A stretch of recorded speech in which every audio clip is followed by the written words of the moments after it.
ለደራሲዎቻችን ቤት ከተሰጠ ሊሞቱ ሲሉ ነው። ስብሃት ቤት ያገኙት መጨረሻ ሰዓት ላይ ነው።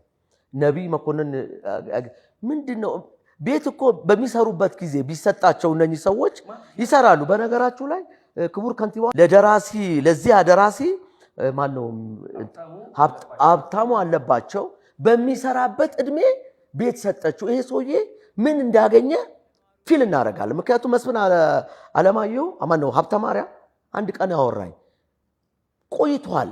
ደበበ ሰይፉ እያለ ኖቭል ለመጻፍ እንደሚፈልግ ደበበ ቤት ሲያወራ ሰምቼው ነበር። ያኔ እኮ ደቤ እያለ ኖቭል እጽፋለሁ ብለ ነበር። ምን አደረስከው ኖቭሉን? ወይ አንተ ገና የመጀመሪያውን ምዕራፍ ሳጨርስ አከራዩ በር ያንኳኳል።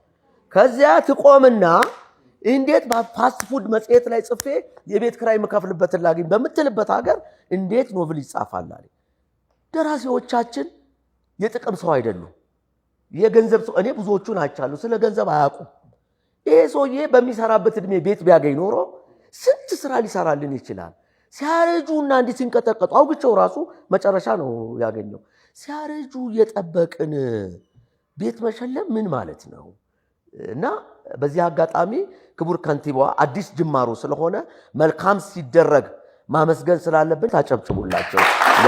በጣም ቀላል ነገር አይደለም የተደረገ